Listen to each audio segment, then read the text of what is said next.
โอ้มันขนาดพี่น้องเอ้ยสาวลีเนาะสุดยอดเลยอืมเอิ้นอืมสุดยอดพี่น้องเอ้ยสนุกเพิ่นไปเอาส่งให้บุญรอดนุ่งกับเห็นบ่ฮะนี่อ้อมหมดนี่พากันเอามีดไปแหกหมดพี่น้องเอ้ยก็คือนางจอมพี่น้องเอ้ยนี่บ่ฮู้นะสิตาบเลยพี่น้องเอ้ยบ่แม่นแต่บ่หนึงบ่เดียวเด้พี่น้องตัวนี้ไก่นี่ซะเลยแต่ว่าก็ยังดีแต่ว่ายังฮู้ห้องเฮือนเนาะนี่อันนี้นะอุ่นล่มสร้างก็เข้าได้พี่น้องเอ้ยน่าเสียดายเนาะนี่แม่ห้องน้ำนะคันเทิงได้มาสร้างให้เอาสเปรย์มาซีดหมดนี่นางจอมสิมือนางจอมพี่น้องเอ้ย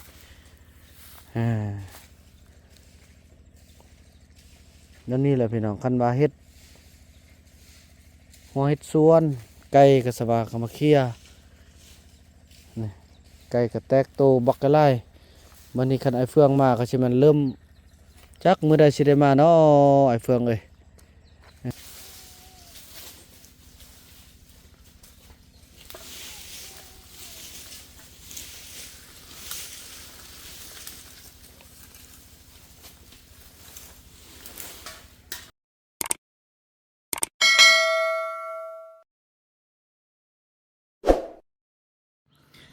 สบายดีสบายดีท่านผู้ชมเนาะถือว่าคลิปนี้ก็เป็นคลิปหนึ่งที่เบาบุญนำอยากให้ทุกคนได้เห็นการรอคอยของซาวลีพี่น้องเอ้ยเนาะ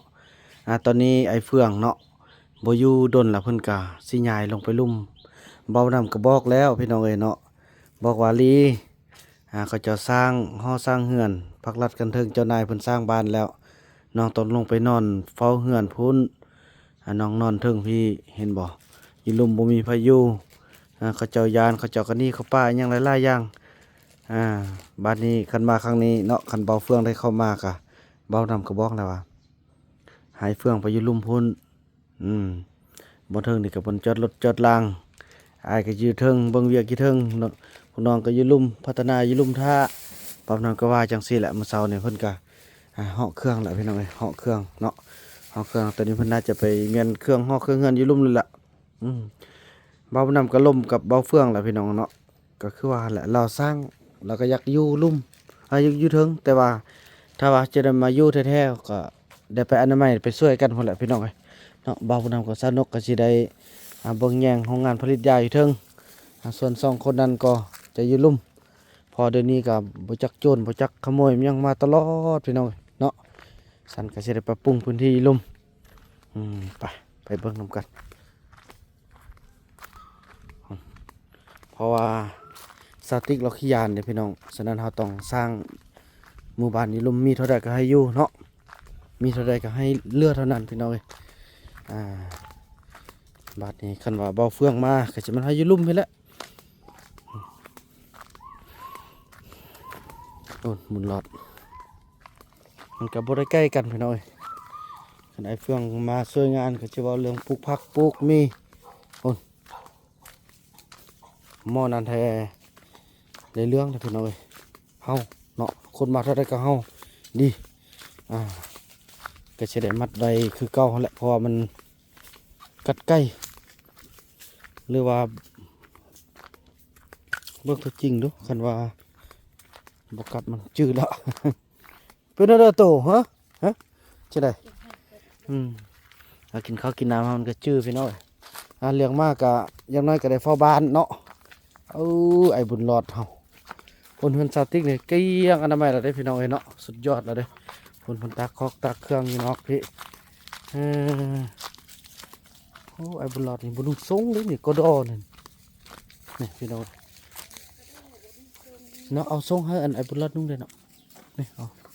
เสิ่งยันมีบ่บ้านก็มีอยู่แล้วมันเนี่ยพี่น้องซาติกเนาะอนามัยงามพี่น้องเนาะเห็นบ่ทีนี้โอ้โถอันนี้นางจอม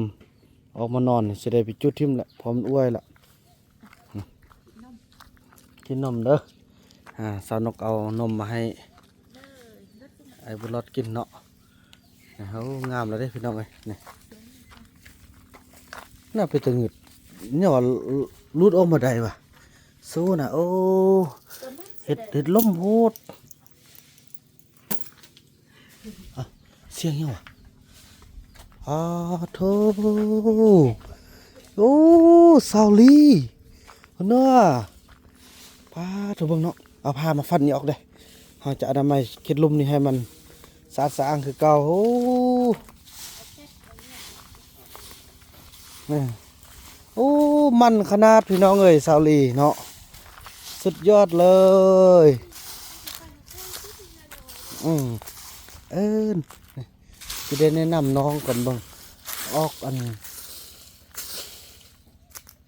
จักต้นคันว่าจุดต้นนี่มันใต้ก่อนน้องลีเฮานี่เฮาออกจากต้นนี่เอาแล้วต้นที่จะเป็นตาจุดอยู่ใส่เบิ่งอันกกอันนั้นน่ะ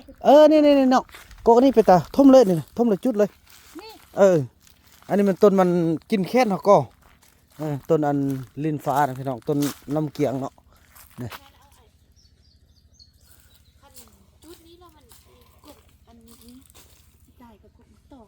สิได้แล้วเขาปั๊มลูกมันเอานี่ต้นนี้ก็จุดนี่ตายหลายต้นเติบนี่โอ้ขอบใจเด้อซาลีเด้อย่าซาลีคันแน่วาซีเด้อบัดนี้คันไอ้เฟื่องมาน่ะบอกว่าวาซีไอ้คันโอ้แม่ต้นนี้ตายซ้ำต้นไฟนี่เสียดายเด้ต้นไฟต้นใหญ่โอ้ยเนาะบอกไอ้เฟื่องว่าสิเจ้านายเขาให้มันนอนอยู่ลุ่มสิเด้อนอนอยู่เฮือนลุ่มพี่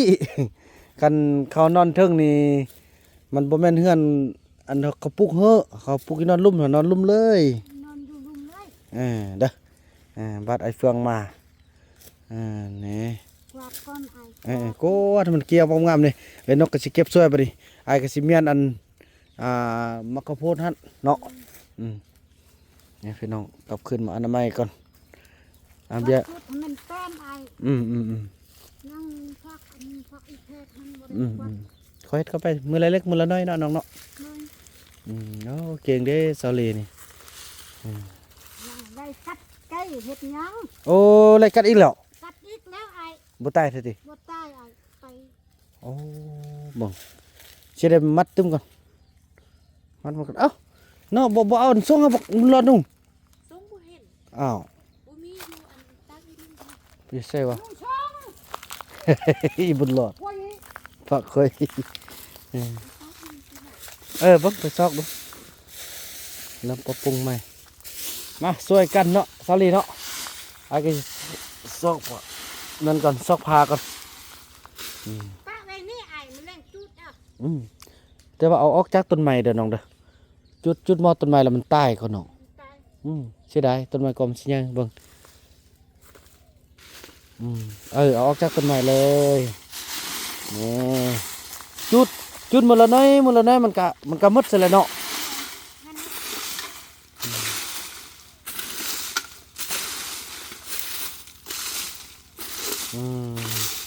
ยอดพี่น้องเอ้ยสนุกเพิ่นไปเอาส่งให้บุญรอดนุ่งกับอันนั้นไม่ออกอันนี้บนเฮาผลิตยาเก่ามักจะได้ไปมัดอันหม้อนี้ตึมก่อนสัญญาณของอยู่ป่าเด้พี่น้องเอ้ยบ่าวบุญนำได้เห็นคลิปที่เขาเจ้าเฮ็ดหลายๆคลิปเร็วคลิปสั้นหั่นน่ะพี่น้องว่าการที่ว่ามาเนาะเลือกมาอยู่คนเดียวพี่น้องเอ้ยอยู่จุดใดจุดหนึ่งแสดงว่าเขาเจ้าเลือกสถานที่แห่งนั้นเป็นสถานที่ที่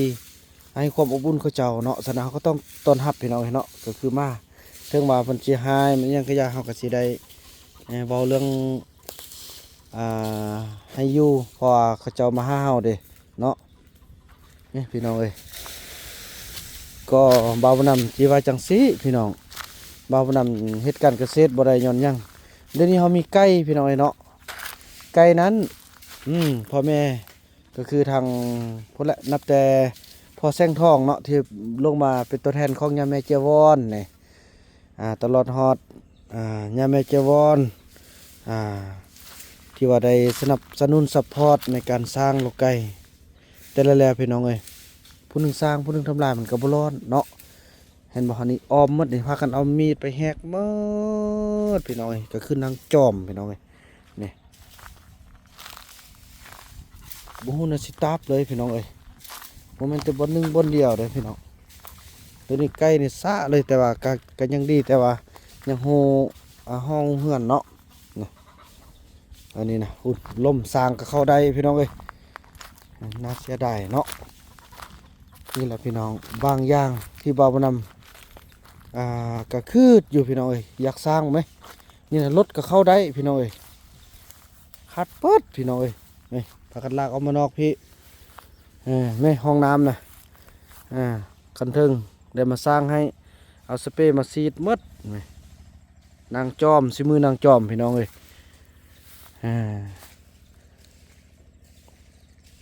นั่นนี่แหละพี่น้องคันว่าเฮ็ดหัวเฮ็ดสวนไก่ก็สบายก็มาเคลียร์นี่ไก่ก็แตกโตบักกะไล่วันนี้คันไอ้เฟืองมาก็สิมันเริ่มจักมื้อใดสิได้มาเนาะไอ้เฟืองเอ้ยคันบ่ได้มาก็สิมันเริ่มบุกตัวเองนี่แหละเอาเสาแรงซะค่อยฟันออมพี่น้องไอ้เนาะให้มันแป้นก่อนถ้าวิดว่าสิจงต้นไม้ขึ้นให้มันห่มก็บ่จงแหละออกเลยซะออกเลยซะเนาะไอ้บุญหลอดเอ้ยน่ะย่างมีมาดได้เอามือขัดลังหนึ่งเอ้ยพ่อเจ้านี่น่ะลักพาหมูเข้าป่าหมดฮะคุณนังติ๊กเราก็สร้างสักคอกสักเครื่องได้คุณอ่ะอยู่ได้เท่าไรก็อยู่แท้จริงแล้วมันคือว่าแล้วพี่น้องจิบ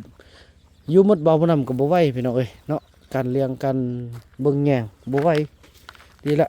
ไปได้อยู่ได้นั่นนี่แหละเขาบ่มีรายได้หยังเด้ถ่ายจาก YouTube ก็อาศัยซื้อข้าวซื้อน้ำแล้วก็ตอนรับตอนที่เขาเจ้ามาพี่น้องเอ้ยเนาะไอ้บุญรอดลูกไปยังลูกลูกไปยัง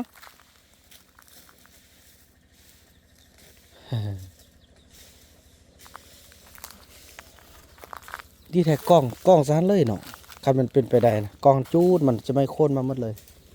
เก็บอันนี้ไปไว้ไม่ให้หักจ้ะ ไม่ยัง ไม่ขายอีก โอ้แน่เริ่มแป้นแล้วมาเสียพาเป็นทางแพทย์มาฟันกกนี่ออกก่อน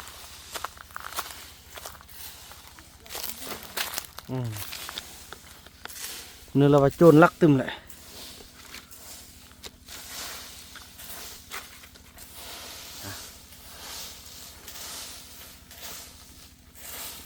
บอกมือเสานี่ก็มันเฮ็ดเลยเสาลีก็ได้โอ้สุดยอดเนาะยอดอีหลีเลย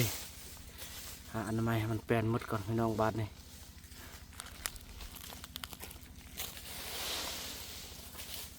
ได้ซื้อใคร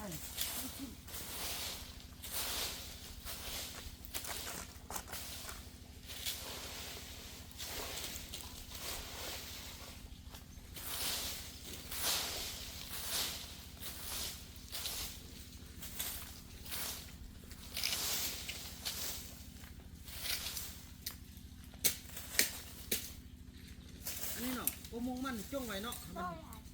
ไว้เป็นมากเลยโอ้มีไล่ต้นทุบด้วยนี่ไล่จะเล็กน้อยนะมาทับข้างนะเนาะ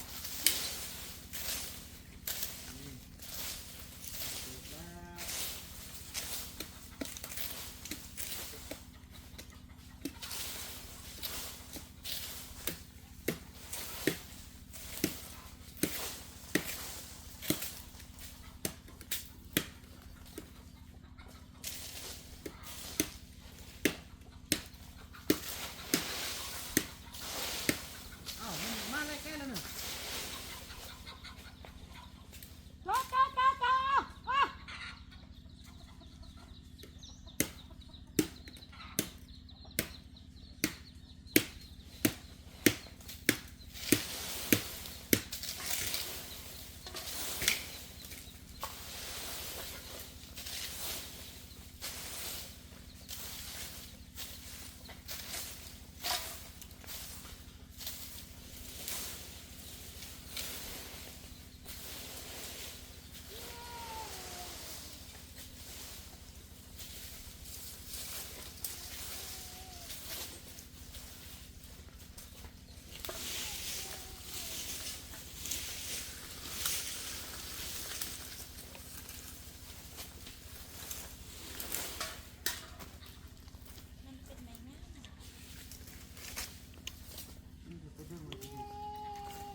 เสียงมันเลยเนาะ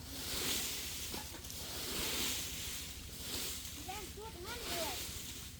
กูที่หักในวันนี้ ชุดต้นมันใช้ได้เนาะเดี๋ยวมันตายเลยเนาะจุดมันตายหมดไม่โอ้ตายเหตุไม่ตายออกไม่ได้สมองไฟเนี่ยเลยพ่อดู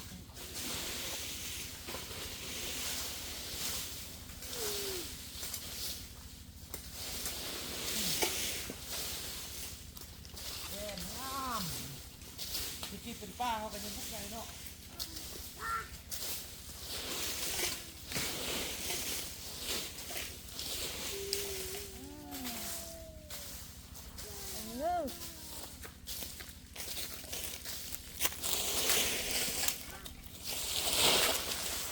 เริ่มเป็นมาแล้วได้พี่น้องเอ้ยเริ่มเป็นมาแล้วเกี่ยวนี่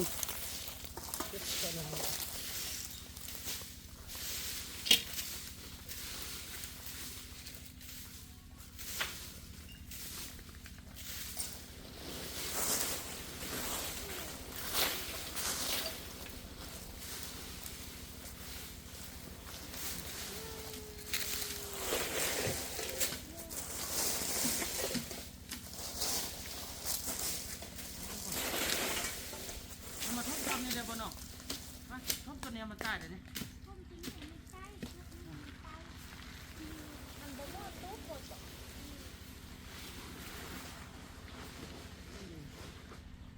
ผมแค่จะเวลาหน่อยครับ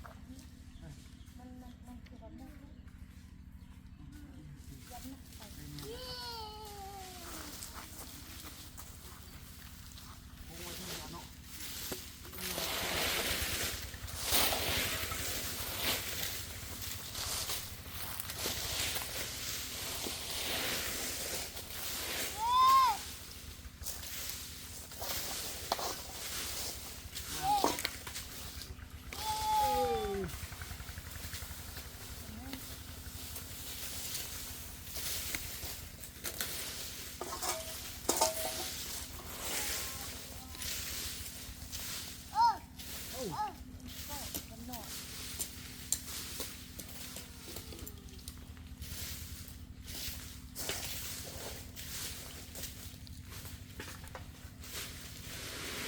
น้องอันนี่ไฟบ่ ยูท่องเอา ขึ้นมานี่เลยขึ้นมานี่ ได้ก็ได้ให้ชุดนั่นแหละหน่อย ชุดละน้อยเอา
น้อง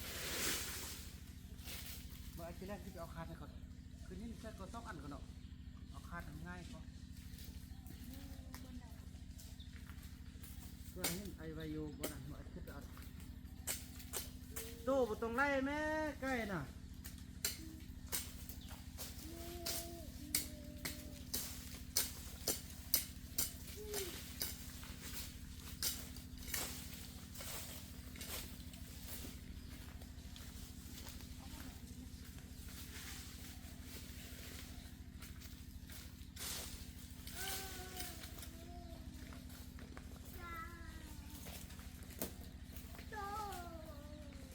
กัดเด้อกัดเด้อตัวเด้อ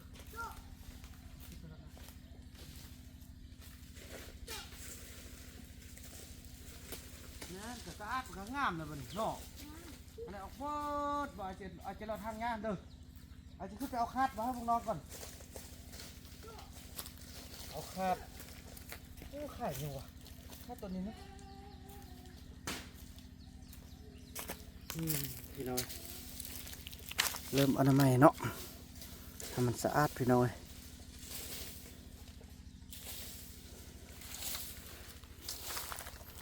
ก็ดอกจีอันนี้เนี่ยโค้งไว้พี่น้อยเนาะสีโค้งเอาไปไว้โอ้แก๊สทันกับสิจุดหมดเลยเอาโค้งไปไว้นั่นเอา